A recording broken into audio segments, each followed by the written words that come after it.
اللهم إني أسألك علما نافعا.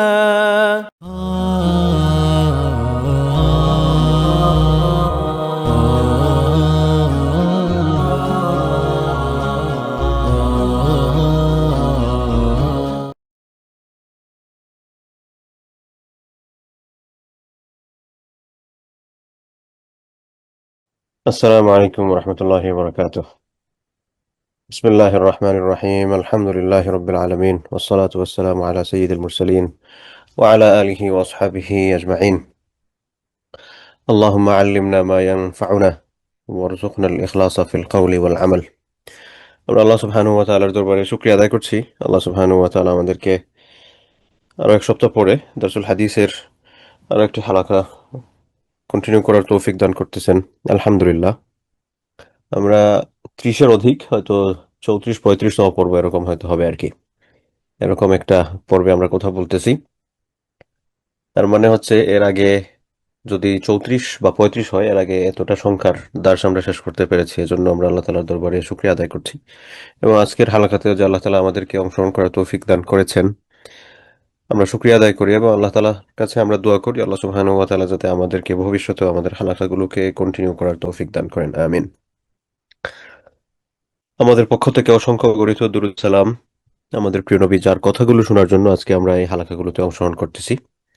মুহাম্মদ, আমরা সবাই মিলে পড়ি সাল্লাল্লাহু আলাইহি ওয়াসাল্লাম, এবং তার সম্মানিত পরিবার পরিজন সাহাবায়ে কেরাম এবং তাদের পথ ধরে যারা পথ চলেছেন, যারা পথ চলবেন, তাদের সবার প্রতি আল্লাহ সুবহানাহু ওয়া তাআলা সবাইকে কবুল করুন, উত্তরোত্তর আরো সম্মানিত করুন। তো আমরা গত সপ্তাহে মেয়েদের অধিকার এবং তুলনামূলক যারা দুর্বল আছেন তাদের অধিকার এবং যারা দরিদ্র আছেন তাদের প্রতি দয়া পরবশ হওয়া ইত্যাদি বিষয়ে আমরা কথা শুরু করেছিলাম। মুলাতাফাতুল ইয়েতিম, যারা হচ্ছেন ইয়েতিম, যারা বাবা হারা, অল্প বয়সে যারা বাবা হারিয়েছেন। এবং গত সপ্তাহে বলছিলাম যে আমরা অনেক সময় মনে করি যে যাদের বাবা নাই উনি হচ্ছেন এতিম, এখন যে বয়সেই হোক। তো এটা আসলে যে কোনো বয়সের সাথে সম্পৃক্ত না। এতিম একটা শারঈ পরিভাষা।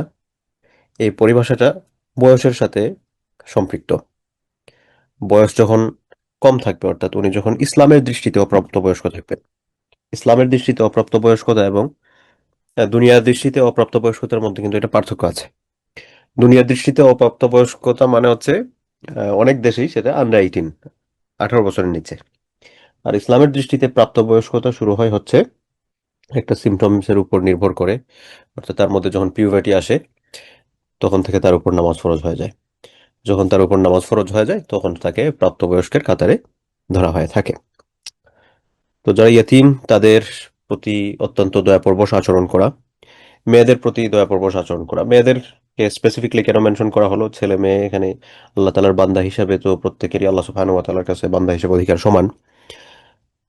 তাইলে এখানে কেন স্পেসিফিকলি মেয়েদের কথা মেনশন করা হয়েছে? কারণ জাহিলি যুগে মেয়েদেরকে মানুষজন মূল্যায়ন করতো না। তো এই অবস্থার আলোকে মূলত এটাকে গুরুত্ব দেওয়ার প্রয়োজন হয়েছিল, বিধায় রাসূল সাল্লাল্লাহু আলাইহি ওয়াসাল্লাম এরপরে গুরুত্ব দিয়েছেন।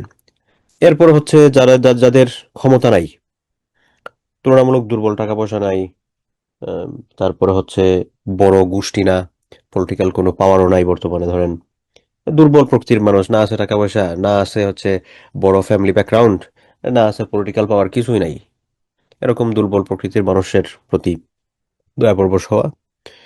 এর মানে এই না বাকি সবার সাথে আমি রূঢ় আচরণ করব। সবার সাথে আমার সুন্দর ব্যবহার থাকবে, কিন্তু স্পেশালি তাদের কথা মেনশন করার উদ্দেশ্য হচ্ছে সাধারণত মানুষজন এদের সাথে খারাপ ব্যবহার করে। তো তাদের সাথে যাতে খারাপ ব্যবহার না হয় এই জন্য মূলত স্পেসিফিকলি তাদের কথা মেনশন করা হয়েছে। তো আমরা এই অধ্যায় থেকে কয়েকটা হাদিস পড়ছিলাম। আপনাদের মনে আছে কিনা যে আমরা কয় নম্বর হাদিসে থেমেছিলাম গত সপ্তাহে? তো 267-এ আমরা যে হাদিসে থেকে থেমেছিলাম, এই হাদিসটা বর্ণনা করেছিলেন অনেকগুলো আনহু দেখতেছি, তার মানে কি আবু হুরায়রা রাদিয়াল্লাহু আনহু। আবু হুরায়রা রাদিয়াল্লাহু আনহু থেকে বর্ণিত, তিনি বলেছিলেন যে শাররুত তুআমি তুআমুল ওয়ালিমা। ওই খারাপ হচ্ছে খারাপ খাবার। কোন খাবারটা খারাপ খাবার? ওয়ালিমার খাবার। কোন ওয়ালিমার খাবারটা হচ্ছে খারাপ খাবার? যেখানে যারা আসতে চায় যাদেরকে বাধা দেওয়া হয়, যারা আসতে চায় তাদেরকে বাধা দেওয়া হচ্ছে, আর এবং এমন মানুষকে দাওয়াত দেওয়া হয়েছে যারা আসে না। যারা বলছে আসতে না সময় নাই, এর মানে কি? তার মানে হচ্ছে কোথাও যখন কোনো অনুষ্ঠানের আয়োজন হয়, খাবার দাবারের আয়োজন হয়, তুলনামূলক আশেপাশের যারা দরিদ্র মানুষ আছেন তারা মনে করেন যে তাদের একটা মজায় খাবারের এটা উপলক্ষ হলো। কারণ আমরা ধরেন আল্লাহ সুবহানাহু ওয়া তাআলা যাদের টাকা পয়সা, আমরা দেখা যায় যে আমরা কি করতে পারবো, একটা খাবার আমার পছন্দ হয়েছে, আমি একটা খাবার খেতে চাই, কোনো একটা রেস্টুরেন্টে চলে গেলাম, সেখানে গিয়ে কিন্তু আমরা খাবারটা গ্রহণ করতে পারি। কিন্তু যাদের টাকা পয়সা আল্লাহ তাআলা দেন নাই, তারা কিন্তু চাইলে এটা করতে পারে না। তো তাদের আশেপাশে যখন কোনো একটা অনুষ্ঠানের আয়োজন হয়, তখন তারা প্রত্যাশা করে যে সেখানে তারা একটু ভালো খাবার খাবে। তো আল্লাহ রাসূল বলছেন ওই অলিমার খাবার হচ্ছে সবচেয়ে খারাপ খাবার, যারা আসতে চায় তাদেরকে দাওয়াত দেওয়া হয় না। তো সকল দরিদ্র মানুষদেরকে দাওয়াত দেওয়া হয় না, তবে এমন অলিমা যেখানে দরিদ্র মানুষদেরকে দাওয়াত দেওয়া হয় না, এটা এই অলিমার খাবারটা খুব খারাপ খাবার। আর কাদেরকে দাওয়াত দেওয়া হয়? বড়লোক মানুষ, যাদেরকে দিলে স্ট্যাটাস বাড়ে, যাদের থেকে উপহার পাওয়ার সম্ভাবনা আছে, বা তারা যদি আমার অনুষ্ঠানে আসে আমার ফেসটা আরো বড় হবে, এ সকল মানুষদেরকে মানুষ দাওয়াত দিতে আগ্রহী। তো এই হাদিসে আল্লাহ রাসূল সাল্লাল্লাহু আলাইহি ওয়াসাল্লাম বলেছেন এই অলিমা হচ্ছে একটা তিরস্কৃত অলিমা। তো এখান থেকে আমাদের কিন্তু শিখার আছে কি, যে আমরা কোনো অনুষ্ঠান আয়োজন করলে হয়তো আমরা দুনিয়ার সকল গরিব মিসকিনকে খাওয়াতে পারবো না, অ্যাটলিস্ট আমি আমার যতটুকু সক্ষমতা আছে এই সক্ষমতার আবার যখন দাওয়াতের আমি লিস্ট করব, এই লিস্ট করতে গিয়ে আমি যাতে এই পরিমাণ মানুষদের লিস্ট করি, যেখানে আহ, ধনী গরিব সেই সকল মানুষের মিশ্রণ থাকে, শুধুমাত্র বেছে বেছে আমার রিলেটিভদের মধ্যে থেকে যাদের টাকা পয়সা আছে, যাদেরকে দাওয়াত দিলে হচ্ছে আমি ভালো ভালো উপহার পাবো, এরকম চিন্তা যাতে আমাদের না থাকে। তো এটা আমরা গত সপ্তাহে বলছি, আজকে জাস্ট এখান থেকে শুরু করলাম আর কি। 268 নম্বর হাদিস, মূলত আজকে আমাদের মেইন পড়াটা এখান থেকে শুরু। আন আনাস রাদিয়াল্লাহু আনহু, হাদিস বর্ণনা করতেছেন হযরত আনাস ইবনু মালিক রাদিয়াল্লাহু আনহু, আল্লাহ রাসূল সাল্লাল্লাহু আলাইহি ওয়াসাল্লামের সেবক ছিলেন তিনি। আনিন নবী সাল্লাল্লাহু আলাইহি ওয়াসাল্লাম, আল্লাহ রাসূল সাল্লাল্লাহু আলাইহি ওয়াসাল্লাম থেকে বর্ণিত, তিনি বলছেন قال من عال جاريتين حتى تبلغ جاء يوم القيامة أنا وهو كهاتين وضم أصابعه। আল্লাহ রাসূল সাল্লাল্লাহু আলাইহি ওয়াসাল্লাম বলেন, মান আলা জারিয়াতাইনি, যে ব্যক্তি দুজন জারিয়াহকে লালন পালন করবে। জারিয়াহ মানে কি? মেয়ে মানুষ।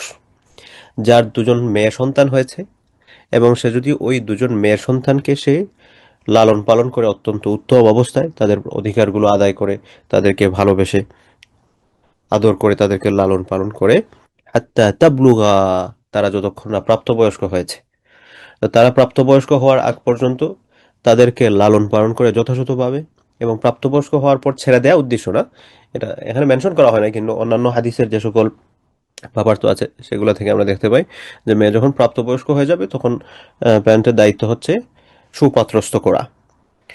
তো যখন সুপাত্রস্থ করা হয়ে যাবে তখন কিন্তু এই মেয়ের প্রথম গার্ডিয়ান তখন আর বাবা থাকেন না, তখন তার প্রথম গার্ডিয়ান হয়ে দাঁড়ান হচ্ছে তার স্বামী। তো এই জন্য এই যে ট্রানজিশন অফ গার্ডিয়ানশিপ হয় হচ্ছে বিয়ের মাধ্যমে। বিয়ের আগ পর্যন্ত এই মেয়ের অভিভাবক হচ্ছেন ওনার বাবা, ওনার বাবা যদি না থাকেন তাহলে ওনার ভাই, বড় ভাই। আর যখন বিয়ে হয়ে যাবে, বিয়ের পর ওনার ফার্স্ট গার্ডিয়ান হয়ে যাবেন হচ্ছে ওনার স্বামী। তো আল্লাহ রাসূল সাল্লাল্লাহু আলাইহি ওয়াসাল্লাম বলতেছেন, মান আলা জারিয়াতাইনি, যিনি দুজন মেয়েকে লালন পালন করবেন, হাত্তা তাবলুগা, তারা প্রাপ্তবয়স্ক হওয়ার পর্যন্ত, যা ইয়াউমাল কিয়ামাতি, কিয়ামতের দিন ওই ব্যক্তি আসবেন, আনা ওয়া হুয়া কাহাতাইনি, আমি এবং সেই লোক এইভাবে আসবো। কিয়ামতের দিন সে আসবে আমার সাথে, এরকম আসবে। কিরকম আসবে? ওয়াদাম্মা আসাবিআহু, এই কথা বলে রাসূল সাল্লাল্লাহু আলাইহি ওয়াসাল্লাম তার আঙ্গুলগুলো মিলিয়ে নিয়েছেন। আঙ্গুলগুলো যদি আপনি এক আঙ্গুলের সাথে আরেকটা আঙ্গুল মিলিয়ে নেন তাহলে কিভাবে হয়? একটা আরেকটার পাশাপাশি। তো আল্লাহ রাসূল সাল্লাল্লাহু আলাইহি ওয়াসাল্লাম এই বিষয়টা তিনি আমাদেরকে শিক্ষা দিলেন যে তুমি যদি মেয়েদেরকে লালন পালন করো তাহলে কিয়ামতের ময়দানে তুমি কিন্তু আমার সাথী হবে, আমার সাথে থাকবে, মিলেমিশে থাকবে, একদম কাছাকাছি। আহ, এটা কেন বললেন? কেন হচ্ছে জাহিলি যুগে মেয়েদেরকে অবমূল্যায়ন করা হতো, আপনারা অনেকেই জানেন এই সকল ঘটনাগুলো, যে দেখেছে মেয়ের সন্তান জন্ম হয়েছে দেখে মেরে ফেলার চেষ্টা করেছে, জীবন্ত কবর দিয়ে দেওয়ার ঘটনা ঘটেছে। অথবা যারা দেখা গেছে যে কি করে নাই, আপনার ফেলে নাই, কিন্তু অত্যন্ত, ওনারা এটাকে কি বলে বাংলা ভাষায়, উম ধরেন ওনারা খুব বেশি অবহেলার শিকার হয়েছেন, অনেক বেশি অবহেলার শিকার হয়েছেন। তো অবহেলিত অবস্থায় তারা বড় হয়েছেন, এরকম হয়ে যায়। তো রাসূল সাল্লাল্লাহু আলাইহি ওয়াসাল্লাম সেই সময় তাদেরকে শিক্ষা দিলেন। সেম অবস্থাতে বর্তমানে আমাদের সমাজেও কিছু কিছু এরকম প্যারেন্ট আছেন, আল্লাহ তাআলা তাদেরকে হেদায়েত দান করুন। দেখা যায় যে একজন মেয়ে সন্তান হয়েছে বা দুইজন মেয়ে সন্তান হয়েছে, খুব একটা খারাপ দেখে না। কিন্তু যখন একাধিক মেয়ে সন্তান হতেই থাকে, তখন তাদের মধ্যেও খারাপ লাগা শুরু হয়। খারাপ লাগা শুরু হয় যে মেয়ে সন্তান হচ্ছে, বা তুলনামূলক দেখা যায় মেয়ে সন্তান জন্ম হওয়ার চেয়ে ছেলে সন্তান জন্ম হলে খুশি হয়। আস্তাগফিরুল্লাহ। কেউ যদি সত্যিকার অর্থেই যে মেয়ে সন্তান হওয়ার কারণে সে যদি অসন্তুষ্ট হয়, তাহলে সে কিন্তু কুফরি সমপর্যায়ের গুনাহ করার দিকে এগিয়ে যাচ্ছে, এবং বুঝে শুনে যদি এটা করে, তাহলে কিন্তু সে ইসলামের গণ্ডি থেকে বের হয়ে যাবে বিভিন্ন বিভিন্ন শর্ত শরায়তের ভিত্তিতে। কারণ সেখানে আল্লাহর অধিকারের উপরে কথা তোলা হচ্ছে। একটা সন্তান সে ছেলে হবে নাকি মেয়ে হবে, এটা কি তার প্যারেন্ট ডিসাইড করে? অবশ্যই না। এটা তো তার বাপ দাদা বা তার বাপ মা মিলে ডিসাইড করতে পারবে না, যতই চেষ্টা করুক না কেন, যতই ক্ষমতাধর হোক না কেন। তাহলে এই ডিসিশনটা কোথা থেকে আসতেছে? এই ডিসিশনটা আসতেছে হচ্ছে আল্লাহর পক্ষ থেকে। এখন আল্লাহর পক্ষ থেকে যখন একটা ডিসিশন আসলো, তখন আপনি এটার উপর অসন্তুষ্ট হলেন, আপনি বললেন যে না, আমি এটা পছন্দ করি না। আপনি এটার উপর অসন্তুষ্ট হলেন। এখন আমি যদি আপনাদেরকে জিজ্ঞেস করি, আল্লাহর কোনো ডিসিশনের উপর অসন্তুষ্ট হওয়া, এটাকে আপনি কোন গুনাহ মনে করেন? তাহলে এটা ঈমান ভঙ্গের কারণ। তাহলে যেই ব্যক্তি আল্লাহর কর্তৃক প্রদত্ত ডিসিশনের উপর অসন্তুষ্ট হচ্ছে, তার ঈমান আছে? উত্তর হবে না। সুতরাং এই সকল ব্যাপারে কিন্তু আমাদের খুব বেশি কেয়ারফুল থাকতে হবে। আমার বিশ্বাস এখানে এরকম কেউ চিন্তাও করতে পারে না, কারণ এরকম চিন্তা যদি করেন আপনারা, তাইলে আমাদের সাথে শরীক হতেন না। যারা এই ধরনের চিন্তা করে, খারাপ চিন্তা করে, তাদেরকে এই সকল বিষয়গুলো আপনারা বোঝাবেন। আর আল্লাহ না করুক যদি আমাদের মধ্য থেকে এরকম কখনো যে না, আমি ছেলে হলে খুশি হচ্ছি, মেয়ে হলে একটু মন খারাপ লাগতেছে, এরকম যাতে কোনোভাবেই আমাদের মধ্যে না হয়, আল্লাহ তাআলা মাফ করুন। তো দেখেন, মেয়ে হলে যারা অসন্তুষ্ট হয়, তাদেরকে এই সকল হাদিসগুলো শোনানো দরকার, যে তুমি মেয়ে হলে অসন্তুষ্ট হচ্ছ, ছেলে আল্লাহর সৃষ্টি, মেয়েও আল্লাহর সৃষ্টি, তুমি কেন অসন্তুষ্ট হচ্ছ যে না, মেয়েকে বিয়ে দিতে হবে আর ছেলে হচ্ছে তোমাকে লালন পালন করে খাওয়াবে? এই জন্য, এই চিন্তা থেকে, রিজিকের মালিক তো আল্লাহ। তাহলে আমি কেন ছেলে হলে খুশি হবো আর মেয়ে হলে আমি মনে কষ্ট থাকবে আমার? এগুলো হচ্ছে জাহেলি চিন্তা ভাবনা। এই সকল চিন্তা ভাবনা আমার মধ্যে আছে মানে হচ্ছে আমি জাহেলি কিছু দুষ্ত্রুটি আমার মধ্যে নিয়ে আমি ঘুরতেছি সদা সর্বদা। মত অবস্থায় আমার নিজের চিকিৎসা করা প্রয়োজন, যে আল্লাহ সুবহানাহু ওয়া তাআলা যাতে মৃত্যুর আগে আমার এই সকল রোগ থেকে মাফ করে দেন। না হয় আমি মারা যাবো, দেখা যাবে জাহেলি রোগ আমার অন্তরে নিয়ে মারা যাচ্ছে। তো যারা মনে কষ্ট পান, তাদের উদ্দেশ্যে আল্লাহ রাসূল বলছেন যে শোনো, মানে আলা জারিয়াতাইনি, যেই ব্যক্তি দুজন মেয়েকে লালন পালন করবে, হাত্তা তাবলুগা, এরা প্রাপ্তবয়স্ক হওয়ার পর্যন্ত, যা ইয়াউমাল কিয়ামাতি আনা ওয়া হুয়া কাহাতাইনি, আমি এবং সে এরকম মিলে থাকবো। দাম্মা আসাবিআহু, তার আঙ্গুলগুলো মিলিয়ে নিছেন। তাহলে এখান থেকে কি প্রতীয়মান হলো? আল্লাহ রসুলের সঙ্গী হচ্ছেন আপনি। কারণ আল্লাহ রসুলের সঙ্গী হতে কেউ যদি অপছন্দ করে, তার চেয়ে বদবখত, দুর্ভাগা, হতভাগা আর কেউ হতে পারে? হতে পারে না।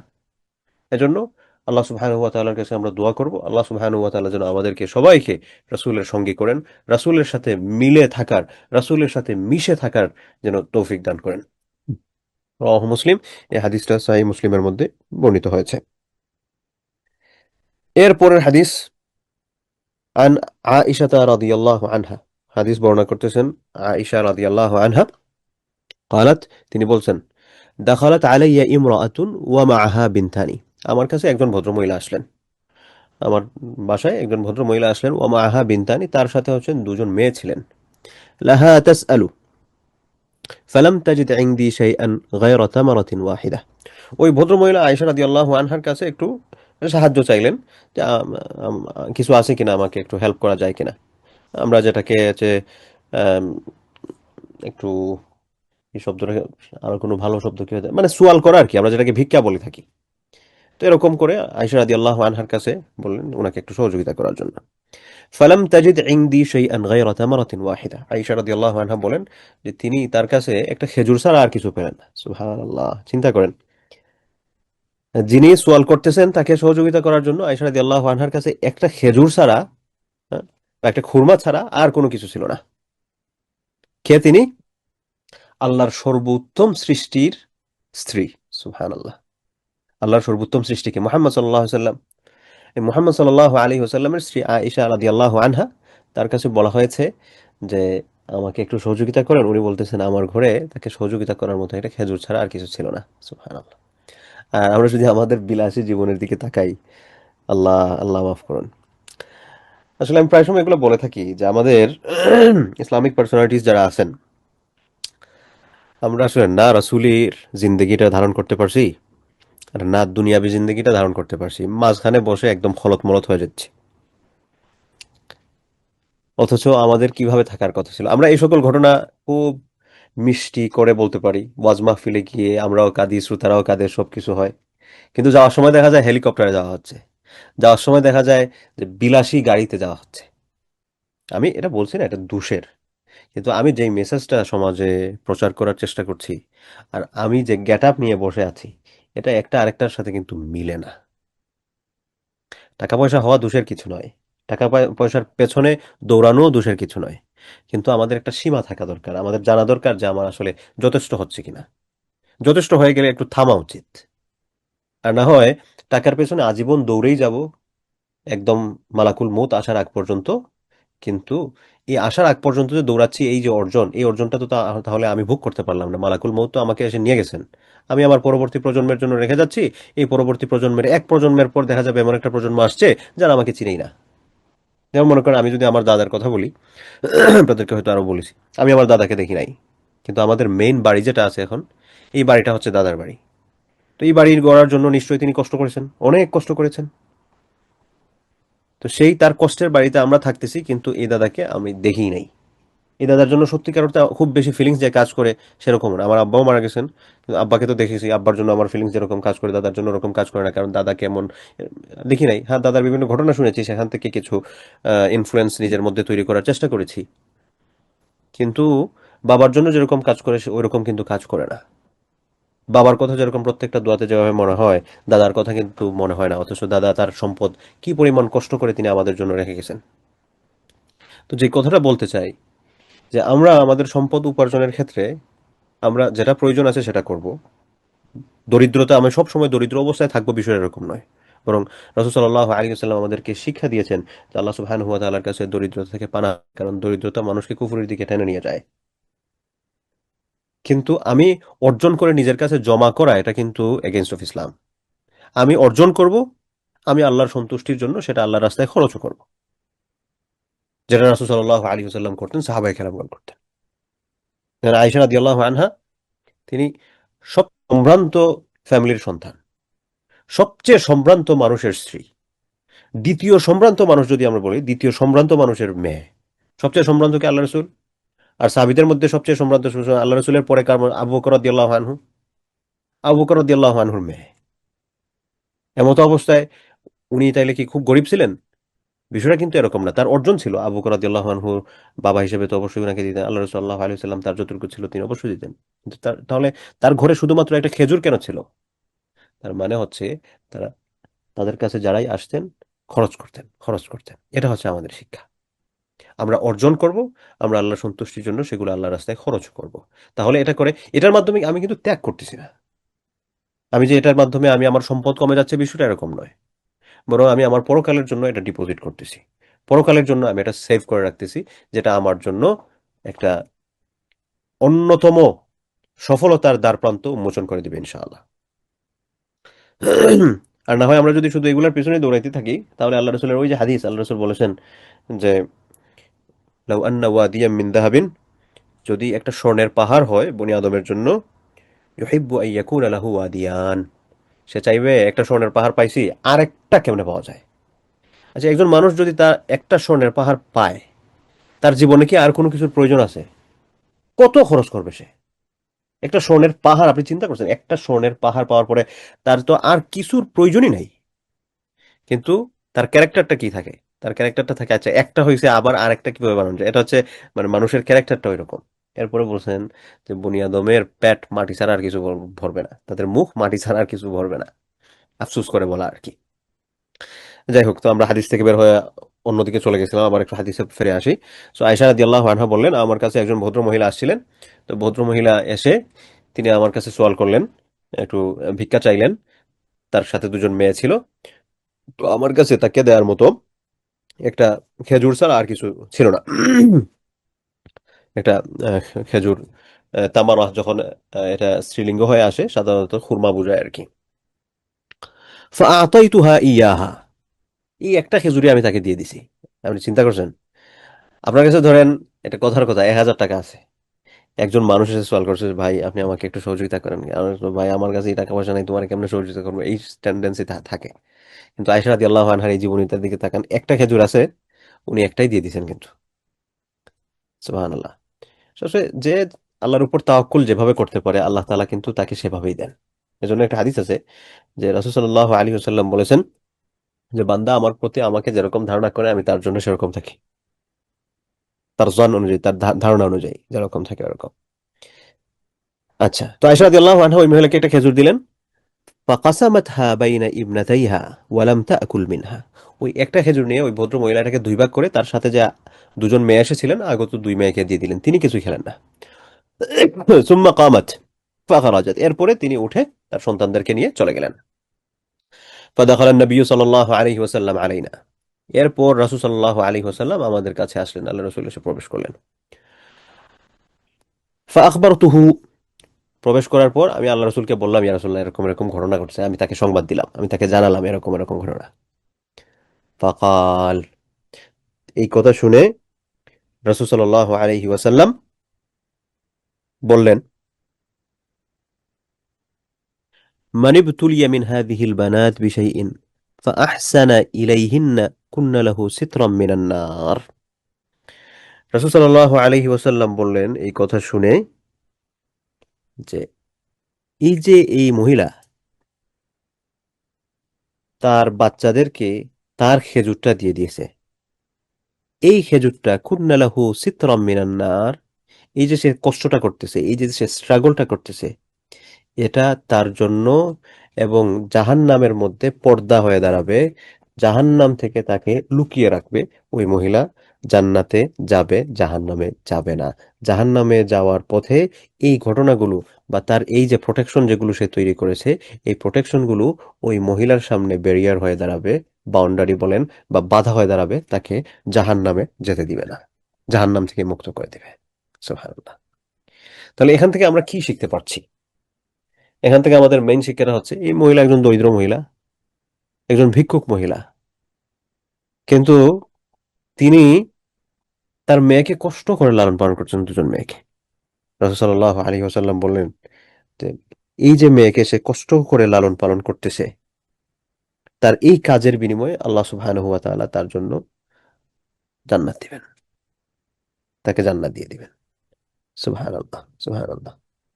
তো এটা হচ্ছে আমাদের জন্য এক একটা রিমাইন্ডার, যারা হচ্ছে মেয়ে মানুষ হলে যারা অসন্তুষ্ট হন, তাদের জন্য এগুলো হচ্ছে শিক্ষা। আয়েশা রাদিয়াল্লাহু আনহু কি সুন্দর তাকে একটা খেজুর দিয়েছেন, দুই ভাগ করে দুইজনকে দিয়েছেন, নিজে কিছুই খাননি, কত কষ্ট। কিন্তু আল্লাহ রাসূল বললেন, মানিবতুলিয়া, যাকে পরীক্ষা করা হচ্ছে, মিন হাযিহিল বানাত, এই মেয়েরা দিয়ে যাদেরকে পরীক্ষা করা হচ্ছে, বিশাইইন ফাআহসানা ইলাইহিন্না কুন্না লাহু সিতরাম মিনান নার, এই পরীক্ষার মধ্যে সে যদি উত্তম ব্যবহার করে, ভালো ব্যবহার করে, তাহলে এই তার যে মেয়েরা, তার এই যে কষ্ট, এগুলো ওই মহিলা এবং জাহান্নামের মধ্যে অন্তরাল হয়ে দাঁড়াবে। ওই মহিলা জান্নাতে যাবে, এই মহিলার জান্নাতে যাওয়ার জন্য তারা পাথেয় হিসেবে কাজ করবে। এরপরের হাদিসের দিকে আসি, 270 নম্বর হাদিস, আন আয়েশা রাদিয়াল্লাহু আনহা। আগেরটা হচ্ছে মুত্তাফাকুন আলাইহি, বুখারী মুসলিমের হাদিস। এরপরের হাদিস আয়েশা রাদিয়াল্লাহু আনহা বর্ণনা করতেছেন, قالت جاءتني মিসকিনা, আমার কাছে একজন মিসকিন মহিলা আসছে, মিসকিন মানে গরিব মানুষ আসছে, তাহমিলু ইবনাতাইনি লাহা, সে তার দুই মেয়েকে বহন করতেছিল। ফাআতআমতুহা সালাসাতা মারাতিন, আমি তাকে তিনটা খুরমা দিলাম। সে আমার কাছে আসলো, তার কাছে হচ্ছে দুইটা আপনার কি ছিল, দুই মেয়ে, আমি তাকে তিনটা খুরমা দিছি। ফাআতাত কুল্লা ওয়াহিদাতিন মিনহুমা তামারাতান, তারপর সে তার সাথে যে দুই মেয়ে ছিল, এই প্রত্যেক মেয়েকে সে একটা করে খুরমা দিল। ওয়া রাফাআত ইলা ফিহা তামরাতান লিতাকুলাহা, দুইজন যেহেতু তিনটা, তিনটার মধ্যে দুইজনকে দুইটা দিছে, একটা তো বাকি আছে। সো ওই আরেকটা খেজুর যেটা, সেই একটা খেজুর সে নিজের জন্য রেখে নিজে খেতে শুরু করলো। রাফাআত ইলা ফিহা, সে তার মুখ পর্যন্ত নিয়ে গেল, তামরাতান লিতাকুলাহা, সে নিজে খাবে করে। ফাস্তাতআমাতহা ইবনাতাহা, সে যখন মুখে নিছে, এর মধ্যে থেকে তার যে মেয়েরা সাথে ছিল, মেয়েরা বলছে, আম্মা আমারে এটাও দিয়ে দাও। তার মেয়েরা এটাও খেয়ে নিতে চাইলো। তো তারা তাদেরকে একটা একটা করে খেজুর দিছে। একটা ছিল সে নিজে খাওয়ার জন্য, কিন্তু এই মুহূর্তে যখন সে খেতে যাবে, এই ইন দ্য মিন টাইম তারা বললো যে আমাদেরকে একটু দিয়ে দেন না। ফাশাক্কাতিত তামারাহ আল্লাতী কানাত তুরিদু আন তাকুলাহা বাইনাহুমা, যেই খেজুরটা ওই ভদ্রমহিলা খেতে চেয়েছিলেন, এই ভদ্রমহিলা নিজে না খেয়ে তখন এই খেজুরটাকে আলাদা করে যে দুই মেয়ে আছে, এটাকে মাঝখানে ফেরে এই দুই মেয়েকে দিয়ে দিলেন, নিজে খেলেন না। ফাআজাবানি শানুহা, আয়েশা রাদিয়াল্লাহু আনহা বলেন, তার এই বিষয়টা আমাকে খুব আশ্চর্যান্বিত করলো, আমার কাছে খুব ভালো লাগলো, এই বিষয়টা খুব ভালো লাগলো এই বিষয়টা। ফাযাকারতুল্লাযী সানাআত লিরাসূলিল্লাহি সাল্লাল্লাহু আলাইহি ওয়াসাল্লাম, এরপর আমি এই ঘটনাটা রাসূল সাল্লাল্লাহু আলাইহি ওয়াসাল্লামের কাছে বললাম, আল্লাহ রাসূল, এরকম এরকম ঘটেছে। ফাযাকারতু, আমি উল্লেখ করলাম, আল্লাযী সানাআত লিরাসূলিল্লাহি সাল্লাল্লাহু আলাইহি ওয়াসাল্লাম, এই ভদ্রমহিলা যেটা করছেন এটা আমি আল্লাহ রাসূলকে বলছি। ফাকাল, এই কথা শুনে রাসূল সাল্লাল্লাহু আলাইহি ওয়াসাল্লাম বললেন, ইন্নাল্লাহ কাদ আওজাবা লাহা বিহা আল জান্নাহ, এই মহিলা যে কাজটা করছে, নিজে না খেয়ে তার সন্তানদেরকে খাওয়াচ্ছে, এই কাজের বিনিময়ে আল্লাহ সুবহানাহু ওয়া তাআলা ওই মহিলার জন্য জান্নাত ওয়াজিব করে দিয়েছেন। সুবহানাল্লাহ। ইন্নাল্লাহা, নিশ্চয় আল্লাহ তাআলা, কাদ আওজাবা লাহা, তার জন্য ওয়াজিব করে দিয়েছেন, আবশ্যক করে দিয়েছেন, বিহা, এই ঘটনার মাধ্যমে। এই ঘটনা কোনটা? যে 3টা খেজুর আমি তাকে দিয়েছি, সে একটা একটা করে তার 2 মেয়েকে দিয়েছে, একটা নিজের জন্য রেখেছিল, রেখে সে এটা নিজে খাওয়ার জন্য মুখ পর্যন্ত উঠিয়ে নিয়েছে, লুকমাটা মুখে দিয়ে দিবে এমত অবস্থা বলছে, আমাদেরকেও এটা দিয়ে দাও, পেটে খিদা আছে বা এরকম কিছু। এই মহিলা নিজে না খেয়ে এটাকে 2 ভাগ করে 2 মেয়েকে দিয়ে দিয়েছে। এই যে কষ্টটা করেছে, রাসূল সাল্লাল্লাহু আলাইহি ওয়াসাল্লাম বলছেন, আল্লাহ সুবহানাহু ওয়া তাআলা ওই মহিলার জন্য জান্নাতকে ওয়াজিব করে দিয়েছেন। আও আতাকাহা বিহা মিনান নার, অথবা তাকে জাহান্নাম থেকে মুক্তি দান করেছেন। আও, অথবা আতাকাহা, তাকে মুক্ত করে দিয়েছেন, বিহা, এর মাধ্যমে এই যে ঘটনা যেটা ঘটেছে, মিনান নার, জাহান্নাম থেকে। রাওয়াহু মুসলিম, সহিহ মুসলিমের হাদিস। সুবহানাল্লাহ, সুবহানাল্লাহ, সুবহানাল্লাহ। তো দেখেন যে আমরা মেয়ে মানুষ হলে অনেকের এখনো যে কষ্ট লাগে, যাদের কষ্ট হয় যে আরে মেয়ে মানুষ, এতগুলা মেয়ে মানুষ, শুধু মেয়ে আর মেয়ে, মেয়ে আর মেয়ে, তো এদের জন্য এই সকল বিষয়গুলো থেকে প্রশান্তি পাওয়ার আছে, নিজেকে হেদায়েত করা দরকার, নিজেদেরকে হেদায়েত করা দরকার। আর আগে যেটা বলেছিলাম, যে কেউ যদি বুঝে শুনে, যে ছেলে মেয়ে এরকম সন্তান হওয়ার কারণে, অথবা দেখা যাচ্ছে অনেকে আছে যে সন্তান হচ্ছে না, সন্তান হচ্ছে না, এজন্য দেখা যায় পুত্রবধূ যে আছেন, অনেক শাশুড়ি আছেন, শাশুড়িরা পুত্রবধূকে তুচ্ছ তাচ্ছিল্য করে, অথবা অনেক হাজবেন্ড আছেন স্ত্রীকে তুচ্ছ তাচ্ছিল্য করেন, অথবা অনেক স্বামীর পরিবারের মানুষজন আছেন স্ত্রীকে তুচ্ছ তাচ্ছিল্য করেন, যে সন্তান হয় না, হেই না, সেই না, এনতেন। এই সন্তান তো মন চাইলে, আমি মন চাইলাম একটা সন্তান নিয়ে আসলাম, এটা তো সম্ভব না। সন্তান দেওয়ার মালিক আল্লাহ সুবহানাহু ওয়া তাআলা। তো সেখানে আমার আমার তো নিজস্ব কোনো ক্ষমতা নাই, আমি তো চাইলেও এটা করতে পারবো না। তাহলে যারা এই সকল বিষয়ে করেন, তাদের জন্য হেদায়েতের দোয়া, কিন্তু তারপরে যদি বুঝে শুনে করেন, তাহলে এইগুলা কিন্তু ঈমান ভঙ্গের কারণ। আল্লাহ সুবহানাহু ওয়া তাআলা যাতে আমাদেরকে এগুলা থেকে মাফ করেন। 271 নম্বর হাদিস। আন আবি শুরাইহিন, যিনি হাদিস বর্ণনা করতেছেন, উনার উপনাম হচ্ছে আবু শুরাইহ, মানে শুরাইহের বাপ বলা হতো। উনার মেইন নাম হচ্ছে খুয়াইলিদ, খুয়াইলিদ ইবনে আমর আল খুজাই রাদিয়াল্লাহু আনহু قال, সাহাবীর নাম হচ্ছে খুয়াইলিদ, খুয়াইলিদ রাদিয়াল্লাহু আনহু তিনি বর্ণনা করছেন, قال النبي صلى الله عليه وسلم, আল্লাহ রাসূল সাল্লাল্লাহু আলাইহি ওয়াসাল্লাম বলেন, আল্লাহুম্মা ইন্নী উহাররিজু হাক্কাদ দুআইফাইন আল ইয়াতীম ওয়াল মারআহ। রাসূল সাল্লাল্লাহু আলাইহি ওয়াসাল্লাম দোয়া করছেন, কি দোয়া? আল্লাহুম্মা, ও আল্লাহ, ইন্নী উহাররিজু, আমি ভয় দেখাইতেছি, ভীতি প্রদর্শন করছি, হাক্কাদ দুআইফাইন, 2 প্রকার দুর্বল মানুষের অধিকার সম্পর্কে। 2 প্রকার দুর্বল মানুষের অধিকার সম্পর্কে আমি খুব শঙ্কিত। মানুষরা এই 2 প্রকার দুর্বল দুর্বল মানুষের অধিকার হরণ করবে। এজন্য আমি এদের সম্পর্কে সতর্ক করতেছি, এরা যাতে এগুলো না করে, এই দুই প্রকার দুর্বল মানুষদেরকে যাতে তাদের হক আদায় করে, আমি ভীতি প্রদর্শন করতেছি। আল্লাহুম্মা ইন্নী উহাররিজু, হে আল্লাহ, নিশ্চয় আমি ভীতি প্রদর্শন করতেছি, হাক্কাত দুআইফাইন, 2 ধরনের দুর্বল মানুষের। কোন 2 ধরনের দুর্বল মানুষের? একজন হচ্ছেন আল ইয়াতীম, যারা হচ্ছেন ইয়েতিম মানুষরা, অনেক মানুষ এই ইয়েতিমের হক আদায় করবে না, ইয়েতিমের হক নষ্ট করবে। ওয়াল মারআ, আরেকজন হচ্ছেন মেয়ে, মহিলা, মহিলাদের হক অনেক মানুষজন নষ্ট করে, কারণ ওই যে তুলনামূলক দুর্বল, সেজন্য চান্সে পেলেই তার অধিকারগুলো নষ্ট করার চেষ্টা করে। এজন্য আমি দুই শ্রেণীর দুর্বল মানুষের অধিকার সম্পর্কে আমি ভীতি প্রদর্শন করছি। মানুষজন এই দুই শ্রেণীর মানুষদেরকে নিয়ে পাপের মধ্যে জড়ায় পড়বে। এক শ্রেণীর মানুষ হচ্ছেন ইয়েতিম, আর এক শ্রেণীর মানুষ হচ্ছেন নারী। এই দুই শ্রেণীর মানুষদের থেকে মানুষজন যাতে তাদের অধিকারগুলো যথাযথভাবে তাদেরকে বুঝিয়ে দেয়, এখানে যাতে অধিকার নষ্টের বিষয়গুলো না আসে, সেজন্য আমি ভীতি প্রদর্শন করতেছি। এরপরে 272 নম্বর হাদিস। عن مصعب ابن سعد ابن أبي وقاص رضي الله عنهما। সাদ ইবনে আবি ওয়াক্কাস রাদিয়াল্লাহু আনহু তো বিখ্যাত সাহাবী, আমরা অনেকেই তার নাম চিনেন। ওই সাদ ইবনে আবি ওয়াক্কাস রাদিয়াল্লাহু আনহুর ছেলের নাম ছিল হচ্ছে মুসআব। তো এই হাদিসটা বর্ণনা হচ্ছে মুসআব রাদিয়াল্লাহু আনহু থেকে। তো মুসআব রাদিয়াল্লাহু আনহু, তিনি বাপ বেটা দুইজনই হচ্ছেন সাহাবী ছিলেন। মুসআব ইবনে সাদ ইবনে আবি ওয়াক্কাস রাদিয়াল্লাহু আনহু, না এখানে আবার লেখা হয়েছে ফাইন্না মুসআব ইবনে সাদ তাবিঈ। মুসআব, এখানে আবার রাদিয়াল্লাহু আনহুমা দুইজনের ব্যাপারে বলা হয়েছে, এখান থেকে বোঝা যাচ্ছে দুইজনই সাহাবী ছিলেন, কিন্তু এখানে আবার লিখে দেওয়া হয়েছে যে মুসআব তাবিঈ ছিলেন, অর্থাৎ তিনি সরাসরি আল্লাহ রাসূল সাল্লাল্লাহু আলাইহি ওয়াসাল্লামের সাক্ষাৎ পাননি। আল্লাহু আলাম। আচ্ছা, তো তিনি রাআ সাদুন আন্না লাহু ফাদলান আলা মান দুনাহু, তিনি বললেন যে সাদ ইবনে আবি ওয়াক্কাস রাদিয়াল্লাহু আনহু মনে করতেন যে তার চেয়ে নিচু প্রকৃতির যারা মানুষ আছেন, অর্থাৎ তার চেয়ে যারা নিচের স্ট্যাটাসের মানুষ যারা আছেন, নিম্ন শ্রেণীর মানুষ, এই নিম্ন শ্রেণীর মানুষদের উপরে তার মর্যাদা বেশি, তিনি এটা মনে করতেন। তিনি মনে করতেন যে তার স্ট্যাটাসটা এই নিম্ন শ্রেণীর মানুষদের মধ্যে উম, তিনি একটু হাই ক্লাসের। হ্যাঁ, এরকম আছে না যে আমরা দেখা গেছে একটু একটা সোসাইটিতে গেছি, তো একটা সোসাইটিতে যাওয়ার পর দেখা যায় যে আমার চেয়ে নিম্ন শ্রেণীর যারা আছেন, একটু টাকা পয়সা কম আছে, শিক্ষা দীক্ষা একটু কম আছে, ফ্যামিলি ব্যাকগ্রাউন্ড একটু স্ট্রং কম, এদেরকে তুলনামূলক আমরা মনে করি আচ্ছা ওনারা তো আমাদের যে আমরা বড়, হ্যাঁ, চেয়ারটা আমাদের জন্য এগিয়ে দেওয়া হবে, এরকম একটা চিন্তা আমাদের মধ্যে অনেক সময় থাকে, ঠিক আছে না?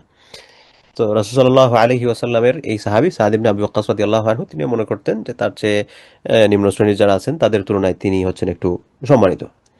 فقال النبي صلى الله عليه وسلم, আল্লাহ রাসূল সাল্লাল্লাহু আলাইহি ওয়াসাল্লাম তখন এই বিষয়টা বুঝার পর তিনি বললেন, হাল তুনসারুনা ওয়া তুরজাকুনা ইল্লা বিদুআফাইকুম, তোমরা কি জানো তোমাদেরকে যে সহযোগিতা করা হয়, তোমাদেরকে যে রিজিক প্রদান করা হয়, এগুলো হচ্ছে তোমাদের দুর্বলদের কারণে করা হয়।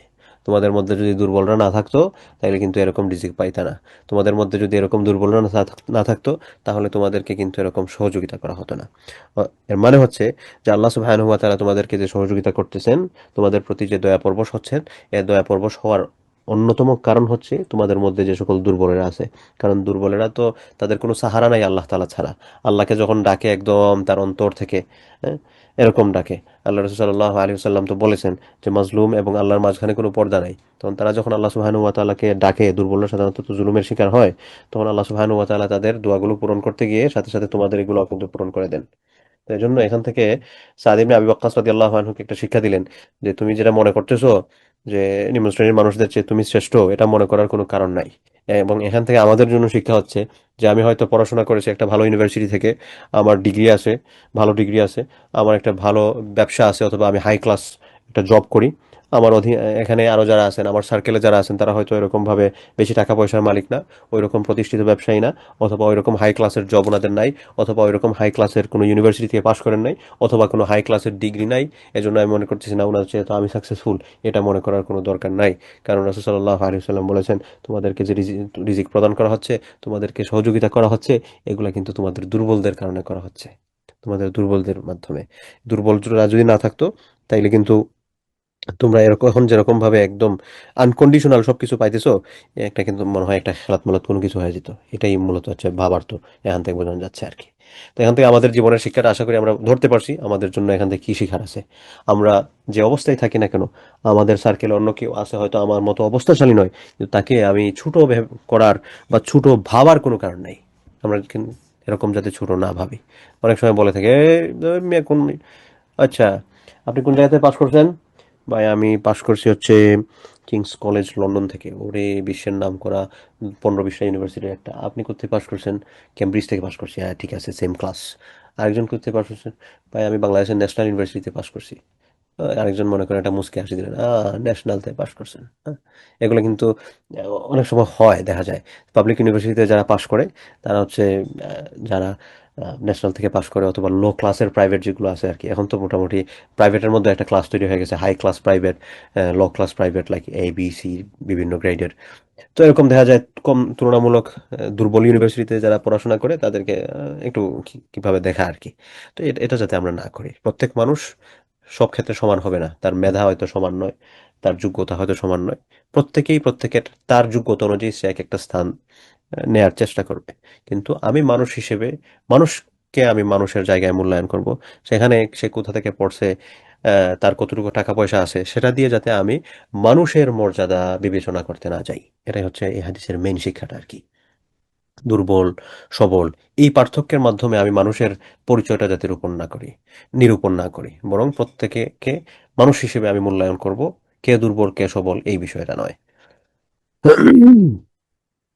এরপরে আন আবি দারদা রাদিয়াল্লাহু আনহু, আবু দারদা রাদিয়াল্লাহু আনহু তো আরেক বিখ্যাত সাহাবী, আপনারা অনেকেই তার নাম শুনেছেন। আবু দারদা, ওনার নাম হচ্ছে উমাইর, হ্যাঁ সরি উওয়াইমির, উওয়াইমির وعيمر أبو الدرداء عويمر رضي الله عنه قال: سمعت رسول الله صلى الله عليه وسلم يقول: আমি আল্লাহ রাসূল সাল্লাল্লাহু আলাইহি ওয়াসাল্লামকে বলতে শুনেছি। কি বলতে শুনেছি? ইবগুনি আদ-দুআফা, তোমরা আমার জন্য দুর্বলদেরকে খুঁজে নিয়ে আসো। আমার জন্য দুর্বলদের, এটা মনে হয় ইবগিউনি আবগুনি, হ্যাঁ, আদ-দুআফা, তোমরা আমার জন্য দুর্বলদেরকে খুঁজে নিয়ে আসো। ফাইন্নামা তুনসারুন ওয়া তুরজাকুন বিদুআফাইকুম, কারণ তোমরা যে সহযোগিতা পাও, তোমাদেরকে যে সাহায্য করা হয়, ওয়া তুরজাকুন, তোমাদেরকে যে রিজিক দেয়া হয়, এগুলা কিন্তু তোমাদের দুর্বলদের কারণে দেয়া হয়। তোমাদের দুর্বলদের কারণে দেয়া হয়। তোমাদের মধ্যে যদি দুর্বলরা না থাকতো, তাহলে কিন্তু তোমরা এরকম রিজিক পাইতা না। তোমাদের মধ্যে শুধুমাত্র সবল মানুষের বসবাস, তাহলে এখন যেরকম ভাবে পাচ্ছ ওইরকম কিন্তু পেতে না। তাহলে পাশাপাশি দুইটা হাদিস মোটামুটি সেম মেসেজই নিচ্ছে আর কি। আচ্ছা, তাহলে আমরা এই অধ্যায়টা শেষ করলাম, যে অধ্যায়টা ছিল হচ্ছে মহিলাদের অধিকার সংক্রান্ত বিষয়ে, ইয়াতিম মিসকিন যারা আছেন তাদের অধিকার সংক্রান্ত বিষয়ে, তুলনামূলক দুর্বল মানুষ যারা আছেন তাদের অধিকার সংক্রান্ত বিষয়ে। এরপরের যে পরিচ্ছেদটা শুরু হচ্ছে, এটা হচ্ছে বাবুন পরিচ্ছেদ ফিল ওয়াসিয়াতি বিন নিসা, মহিলাদের সাথে, মহিলা দ্বারা এখানে উদ্দেশ্য হচ্ছে স্ত্রীদের সাথে ভালো আচরণ করা সংক্রান্ত ব্যাপারে আল্লাহ রসুল সাল্লাল্লাহু আলাইহি ওয়াসাল্লামের নির্দেশনা, আল্লাহ রসুল সাল্লাল্লাহু আলাইহি ওয়াসাল্লামের ওসিয়ত। এই ওয়াজটা আসলে ভাইদের জন্য ওয়াজ, কিন্তু ধারাবাহিকভাবে আসছে হিসেবে আমরা একটু টাচ করে যাবো আর কি, যেহেতু এটা হচ্ছে বোনেদের হালাকা। তারপরে হচ্ছে আপনারা আপনাদের সন্তানদেরকে এই বিষয়গুলো শেখাতে পারেন। এবং যদি দেখা যায় যে না, এই বিষয়গুলো নিজের মধ্যে আছে, আপনি হয়তো স্বামী নয়, কিন্তু আপনার মধ্যে এই সকল আচরণগুলো আছে, তাহলে বুঝতে হবে আর কি যে আমি এই আচরণগুলো পরিবর্তন করা দরকার। قال الله تعالى, আল্লাহ সুবহানাহু ওয়া তাআলা বলেন: ওয়াশিরুহুন্না বিল মা'রুফ, আল্লাহ সুবহানাহু ওয়া তাআলা বলছেন ওয়াশিরুহুন্না, তোমরা সৎ জীবন যাপন করবে, বিল মা'রুফ, সততার সাথে, হুন্না, তাদের সাথে। এই তারা কারা? এই তারা দ্বারা উদ্দেশ্য হচ্ছেন স্ত্রীরা। ওয়াশিরুহুন্না, তোমরা তাদের সাথে সাংসারিক জীবন যাপন করবে, তাদের সাথে জীবন যাপন করবে, বিল মা'রুফ, সততার সাথে, কল্যাণের সাথে। কোরআন তো হচ্ছে ইন ডিটেলস সবকিছু কোরআনে বলবে এরকম নয়, এক একটা দিক নির্দেশনা দিয়ে যাবে, এবং হাদিসে এগুলার বিস্তারিত ব্যাখ্যা পাওয়া যাবে। তো এই যে আমাদেরকে বলা হয়েছে যে সৎভাবে সততার সাথে জীবনযাপন করা, সৎভাবে জীবনযাপন করা মানে কি? সৎভাবে জীবনযাপন করা মানে হচ্ছে ভুল কাজ না করা। আমরা সৎভাবে মানে মনে করি যে কি, দুর্নীতি করা, দুর্নীতি মানে হচ্ছে আমরা টাকা পয়সার চিন্তা করি। সো এখানে সততার মানে হচ্ছে, হ্যাঁ, আমরা একটা টার্মিনোলজি দাঁড় করিয়ে ফেলেছি, সততা মানে হচ্ছে সে মিথ্যা বলবে না, সে সত্য কথা বলবে, সে দুর্নীতি করবে না। কিন্তু আমার কাছে মনে হয় এটার সাথে আরেকটু যৌগিক ব্যাখ্যা আছে এটার, যে একজন মানুষ নিয়ম মেনে জীবনযাপন করা, একটা যৌগিক আর কি। এটা আমি নিজে ডিসকভারি করছি এরকম কিছু না, আমার কাছে মনে হয় আর কি।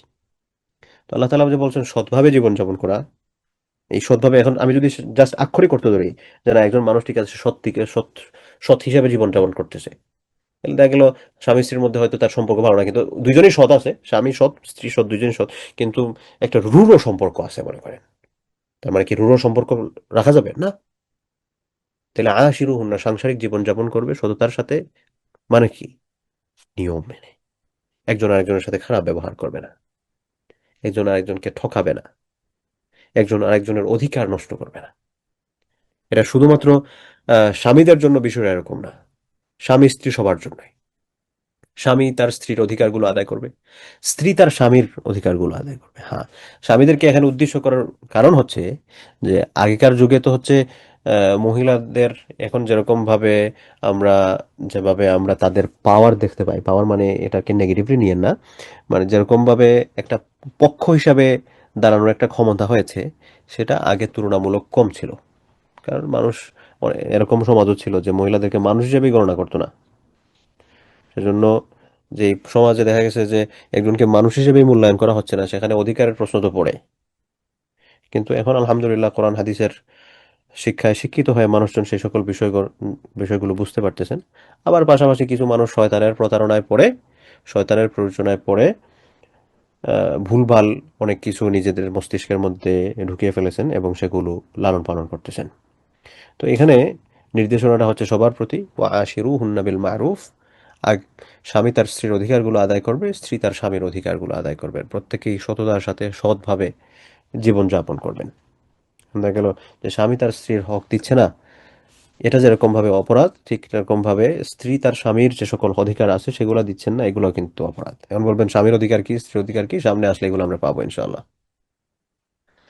এরপরে আয়াতে আল্লাহ সুবহানাহু ওয়া তাআলা বলতেছেন, ওয়ালান তাস্তাতিউ আন তা'দিলু বাইনান নিসাই ওয়ালাউ হারাসতুম।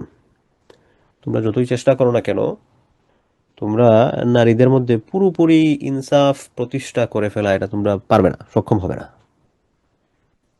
মানে হচ্ছে যে কারো যদি একাধিক স্ত্রী থাকেন, তাহলে প্রত্যেক স্ত্রীকে একবারে কাটায় কাটায় 50-50, যে 50-50, কোনো জায়গায় 49 আর কোনো জায়গায় হচ্ছে 51, এরকম নয়, বরং প্রত্যেক জায়গায় 50-50, এটা করা মুশকিল। দেখা যাবে একটা স্ত্রী, মানুষ মানুষ হিসেবে এক একজনের পার্সোনালিটি এক এক রকম থাকে।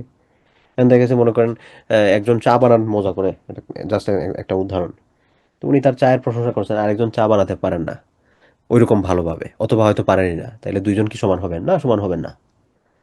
একটা না একটা দিক দিয়ে একটু মানে 19-20 বা এরকম থাকবে, কারণ মানুষ তো সবাই একবারে সবাই 100-100 সমান সমান হতে পারে না। তো আল্লাহ তাআলা বলছেন তোমরা যতই চেষ্টা করো না কেন, তোমরা কিন্তু এই ক্ষেত্রে মানে পুরাপুরি শতভাগ সমান সমান ইনসাফ তোমরা করে ফেলতে পারবে, এটা কিন্তু পারবে না। তো এখানে ইনসাফ মানে হচ্ছে আইনের ইনসাফ নয়, এখানে ইনসাফ মানে হচ্ছে যে মনের ঐকান্তিক চাওয়া আছে এইটা আর কি। এর মানে এটা না যে তুমি দুইজনকে সমান সমান অধিকার দিতে পারবে। দুইজনকে অধিকার দেওয়া তো ফরজ, অধিকারের প্রশ্ন দিতেই হবে, এবার এটা দেওয়া সম্ভব। এখানে আদল বলতে যেটা বোঝানো হয়েছে সেটা হচ্ছে মানসিক দিক দিয়ে আর কি।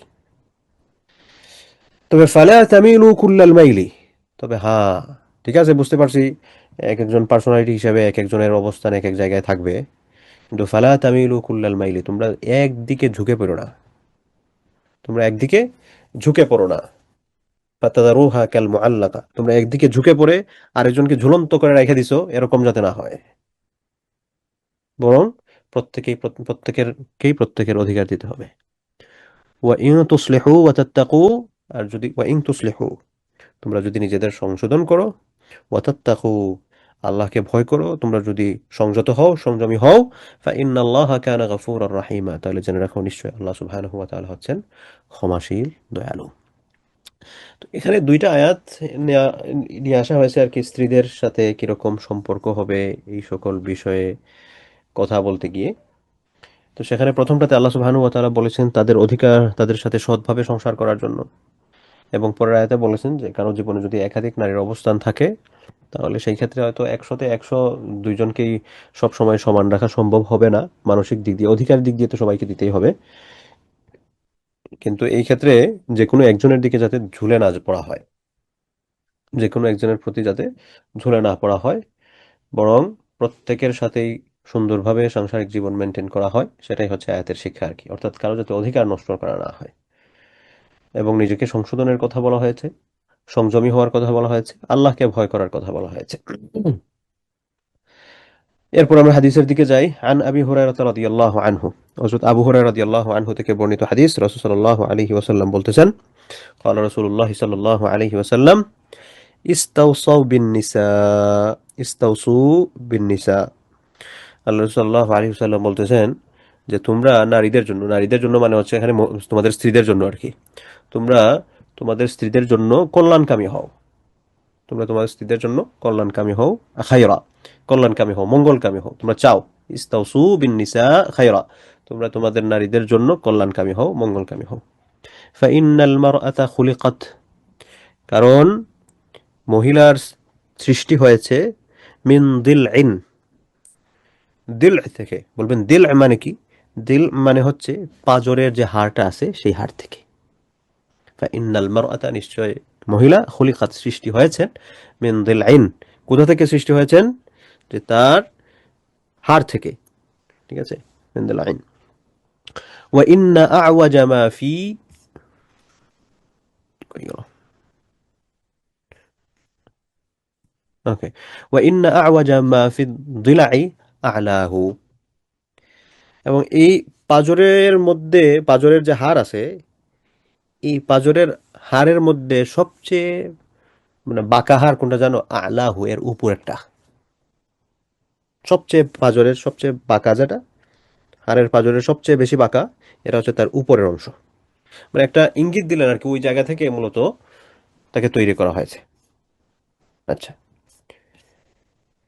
ফাইন যাহাবতা তুকিমুহু কাসারতাহু, রাসূল সাল্লাল্লাহু আলাইহি ওয়াসাল্লাম বলতেছেন, তুমি যদি এটাকে সোজা করতে যাও, ফাইন যাহাবতা, তুমি যদি যাও, তুকিমুহু, এটাকে একবারে, এখানে ইকামা, প্রতিষ্ঠা মানে হচ্ছে সোজা করা, যে তুমি এটাকে সোজা করে ফেলবে, কাসারতাহু, তাইলে কিন্তু তুমি এটাকে ভেঙে ফেলবে। ওয়া ইন তারাকতাহু, আর তুমি যদি এটাকে ছাড়ে দাও, লাম ইয়াজাল আওয়াজ, তাহলে এটা কিন্তু বাঁকাই থাকবে, বাঁকাই থাকবে। ফাস্তাউসু বিন নিসা, সুতরাং তোমরা তোমাদের স্ত্রীদের জন্য কল্যাণকামী হও, তোমার স্ত্রীদের জন্য মঙ্গল কামনা করো। এই হাদিসটা থেকে কি বোঝা গেল? এই হাদিসটা থেকে বোঝা গেল, আচ্ছা বোঝা কি গেল সেখানে যাওয়ার আগে একটা মাসালা ক্লিয়ার করি। আমরা অনেকেই মনে করেন যে প্রত্যেক স্ত্রীরা হচ্ছে স্বামীর বাম পাজরের হাত থেকে তৈরি। না, এটা ভুল কথা। হাওয়া আলাইহিস সালামকে আল্লাহ সুবহানাহু ওয়া তাআলা আদম আলাইহিস সালামের বাম পাজর থেকে সৃষ্টি করেছিলেন। বাকি যারা আছেন এই সবাই হচ্ছেন প্রত্যেকেই তার স্বামীর বাম পাজর থেকে সৃষ্টি করা হয়েছে, তার বাম স্বামীর পাজরের বাম হাড় থেকে, এই কথাটা সঠিক নয়। ঠিক আছে, বাকি অন্যান্য যেরকম ভাবে পুরুষ মহিলা যেরকম পিতামাতার মাধ্যমে আল্লাহ সুবহানাহু ওয়া তাআলা দুনিয়াতে নিয়ে আসছেন, সেম প্রসেস এটাই, এখানে হাড়ের কোনো বিষয় না। কিন্তু নারীদের উৎপত্তি স্থল সেটা হচ্ছে বাম পাজরের হাড় থেকে, এটাকে মূলত আল্লাহ সুবহানাহু ওয়া তাআলা আমাদেরকে বলেছেন, এবং রাসূল সাল্লাল্লাহু আলাইহি ওয়াসাল্লাম এই বিষয়টাকেই ফোকাস করে বলতেছেন যে মহিলাদেরকে সৃষ্টি করা হয়েছে হচ্ছে বাম পাজর থেকে, মিন দিলাইন, ওয়া ইন্না আ'ওয়াজা মা ফি দিলাই আ'লাহু, এবং এই বাঁকা হাড়ের মধ্যে উপরের যেগুলো আছে এগুলো হচ্ছে সবচেয়ে বেশি বাঁকা। এটাকে সোজা করতে গেলে ভেঙে যাবে, ছাইড়া দিলে হচ্ছে বাঁকা হতেই থাকবে। সুতরাং এটা বাঁকা হতে দেওয়া যাবে না, আবার একটানে সোজা করে ফেলবেন সেটাও হবে না। আস্তে আস্তে মুলায়েম ভাবে আস্তে আস্তে তাদের সাথে এটা মেনটেন করতে হবে আর কি। হুম। তো এই বিষয়গুলো হচ্ছে ভাইদের ওয়াজ, আহ, সামনে আসছে হিসাবে আপনাদের সাথেও শেয়ার করা হলো আর কি। এখান থেকে আমরাও যাতে একটু যে মেসেজটা, আমরা বলতে আপনারা যে মেসেজটা নিতে পারেন, সেই ক্ষেত্রে হচ্ছে যে সৃষ্টিগতভাবে দেখা যাবে যে হয়তো একটু অভিমান বা একটু বক্রতা, এটা সৃষ্টির মধ্যেই আসে। তো যেহেতু আসে, তো নিজেকে ওটার সাথে মানায় নিতে হবে আর কি, যে আমার মধ্যে যেহেতু এটা আসেই, তো আমি যাতে ইচ্ছা করে আর বক্র না হই, যেটা আসি সেটা নিয়ে আলহামদুলিল্লাহ, আর যাতে নিজ থেকে না বাড়াই আর কি। ওফি রেওয়ায়াতিন ফি সাহিহাইন, বুখারী মুসলিমের আরেকটা রেওয়ায়াতের মধ্যে আছে, আল মারআতু কাদ-দিলা'i ইন আকামতাহা কাসারতাহা ওয়া ইন ইসতামতা'তা বিহা ইসতামতা'তা ওয়া ফিহা আওয়াজুন। আরেক রেওয়ায়াতের মধ্যে আছে যে মহিলারা হচ্ছেন বাঁকা হাড়ের মতো, এটাকে যদি তুমি সোজা করতে যাও তাহলে এটা কিন্তু ভেঙে যাবে, সোজা করতে গেলে এটা ভেঙে যাবে। আর তুমি যদি এটার থেকে উপকার নিতে চাও, ওয়া ইন ইসতামতা'তা বিহা, তুমি যদি এটা থেকে এভাবে উপকার নিতে চাও, ইসতামতা'তা ওয়া ফিহা আওয়াজুন, এটার মধ্যে বক্রতা থাকা অবস্থায়ও কিন্তু তুমি উপকার নিতে পারবে, বক্রতা থাকা অবস্থায় কিন্তু উপকার নিতে পারবে। সুতরাং তোমার উপর এটা ছেড়ে দেওয়া হলো, তুমি উপকার নিতে চাও নাকি তুমি এটাকে এক টানে সোজা করে ভেঙে ফেলবে। তো বুদ্ধিমান মানুষ অবশ্যই এটাকে ভেঙে ফেলার চেষ্টা করবে না, বরং চাইবে এটা থেকে কিভাবে উপকার নেওয়া যায় আর কি। এরপরে হচ্ছে আরেকটা মুসলিমের রওয়ায়াতে সেম বিষয়ে আরেক ভাবে এটাকে বর্ণনা করা হয়েছে আর কি। সো মোটামুটি মেসেজগুলো হচ্ছে সেম জিনিস। তো আমরা এটা পড়ে নেই, ইন্নাল মারআতা খুলিকাত মিন দিলাইন, যে নিশ্চয়ই মহিলাদেরকে সৃষ্টি করা হয়েছে হচ্ছে বাঁকা হাড় থেকে। লান তাস্তাকিমা লাকা আলা তরিকাতিন। তারপর রাসূল সাল্লাল্লাহু আলাইহি ওয়াসাল্লাম বলছেন যে এটা কখনোই একভাবে তোমার জন্য এটা সোজা হয়ে থাকবে না। ফাইন ইস্তামতা'তা বিহা ইস্তামতা'তা বিহা, তুমি যদি চাও এটার মাধ্যমে এটাকে কাজ করিয়ে নিতে, এটাকে উপভোগ করতে, এটার মাধ্যমে তোমার উপকার গুলো নিয়ে আসতে, তুমি এটা নিতে পারবে। ওয়াফিহা আইওয়াজ, এমত অবস্থা ওয়াফিহা আওয়াজুনের মধ্যে বক্রতা সহকারী। ওয়া ইন যাহাবতা তুকিমুহা কাসারতাহা, আর তুমি যদি এটাকে স্ট্রেইট করে ফেলতে চাও এটা ভেঙে যাবে। ওয়া কাসরুহা তলাকুহা, এখানে ভাঙ্গাদার উদ্দেশ্য কি? ভাঙ্গাদার উদ্দেশ্য হচ্ছে তালাক হয়ে যাবে, সংসার টিকবে না, সংসার টিকবে না। কওলুহু আওয়াজুন ওয়া হুয়া বিফাতহিল আইনি ওয়াল ওয়াও, এখানে আওয়াজুন শব্দটা কিভাবে উচ্চারণ করতে হবে সেই ব্যাপারে বলেছেন আর কি। আইনের উপরে জবর থাকবে, ওয়াওয়ের উপরে জবর থাকবে। হ্যাঁ, তাহলে আমরা 275-এর আগ পর্যন্ত পৌঁছলাম, 274 আমরা শেষ করছি। সো আল্লাহ সুবহানাহু ওয়া তাআলা যেন আমরা যে সকল হাদিসগুলো পড়লাম এই সকল হাদিসগুলোর উপরে আমল করার তৌফিক দান করেন। আমরা 275-এ থামতেছি, আল্লাহ সুবহানাহু ওয়া তাআলা তৌফিক দিলে আমরা ইনশাআল্লাহ আগামী দার্সে 275 থেকে আমরা কন্টিনিউ করব।